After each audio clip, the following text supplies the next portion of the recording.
welcome back to the show. I think this is my favorite episode that I've seen so far.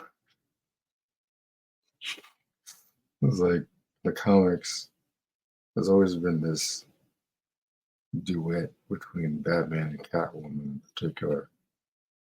Talia, I think, is ultimately his main squeeze, but for a long time, it's always been this will they, won't they thing with Batman and Catwoman.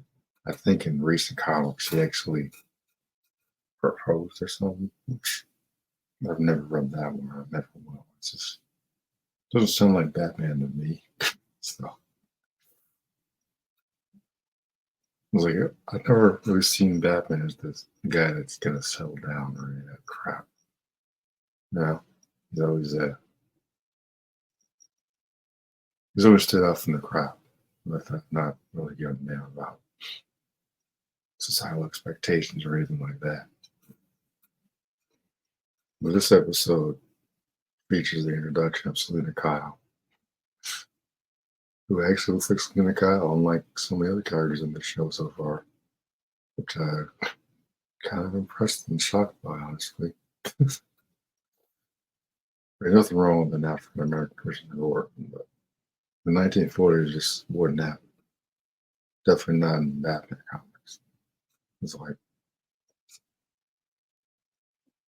some things just didn't happen at certain points in time, and that was definitely one of them. Certainly would not have been in the freaking police department, maybe a janitor, like Finn from Disney Wars. That's about it. But I like this episode the most because it highlights one of the best parts of comics to me with Batman. So that would have been that dynamic from him and Selena Kyle. Like, he likes her, but he knows she's a criminal, knows what she is, so he can't really be with her because of what he is. This is like the very beginning of that dynamic. When she's already got on his nerves at the end of this episode. So when he finally manages to capture her, he's telling Alfred as he's in the cave.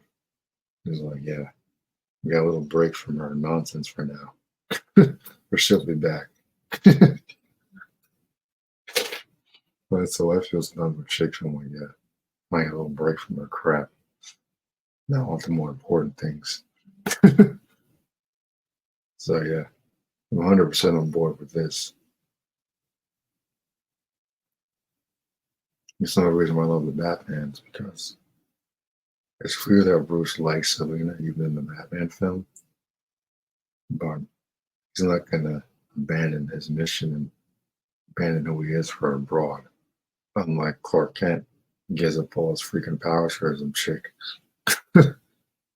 Or in a dopey Superman cartoon. I had to do everything for you, Rose. Ridiculous. Like, again, this cements why Batman's always been my hero and Superman not so much. It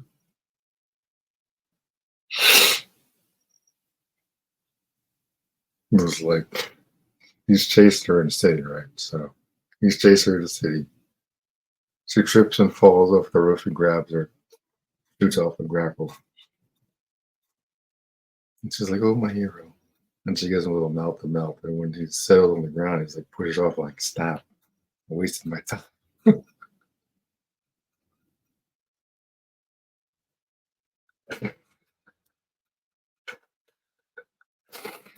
I'm just, and he's done this type of in an animated series. Like, even when she's like coming on to him, he's like, yeah, later. Or in most cases, never. So I always thought that was pretty freaking funny. So the episode starts off Bruce Wayne looking at pearls his mother wore when she was shot. I think this episode features some flashbacks, which I'm not entirely sure was necessary, but every cartoon has it, so whatever. And this dude at the one point in the episode was like, what she was expecting wearing all that fancy jewels, and Bruce socks him in the freaking jaw. I laughed my ass off when that's so freaking funny. So we've got our Bruce Wayne and the Batman just don't give a damn. And I'm all here for it 100%. It's like Batman is not a kid friendly character. Definitely not in the 40s. So I'm 100% down for this. And this is another reason why I'm completely against Robin showing up in the show. Because as soon as Robin shows up wearing them bright ass colors, just kind of forces everything in the Batman universe to be toned down. Unnecessary. So again, that's why the 60s show was so goofy. This show is allowing Batman to be who he is, who he's supposed to be. Cold, calculating detective, kicks the shit out of criminals. That's the Batman we wanted to see. I got that Batman in the Mavericks universe. So no, I doubt James Gunn's gonna do the same thing, especially with the crazy ass Damian Wayne Rob. That's another discussion to have down the line. But this is another, I'd say this is another solid episode. I like how they gave her her original costume. Like, I don't remember her really wearing a cape per se, but I definitely got the mask and the purple down. Like, she wore a lot of purple back in the day. So that was cool to see. So that was the basic gist of this episode. Another 8 out of 10 for me. I think this is a worthy successor to the animated series. And yeah, I think the show was fantastic. Like, as soon as I heard the announcement for the show, I'm like, oh good. This would be Legion spread that stupid Superman cartoon. Might as well be on Disney Plus. That's how pathetic it is. It's like just another reason why Batman has always been so much more popular than a Man of Steel. Man of Steel when he's fighting criminals, but a little puss when it comes to Lois Lane for some reason. I never heard it. Like, you never see Batman doing that type of thing. Which is why he's my favorite character in DC Comics.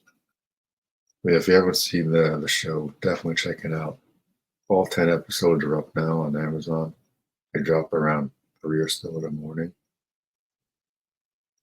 I figured it would be like a midnight release, but they wait till about 3-ish. So at least it's all 10 episodes. I thought it was gonna be one of those stupid week to week things.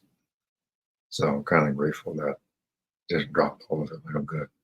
So now I can just binge it and review it. So yeah, 8 out of 10 for me. This is a good show, and I like it a lot.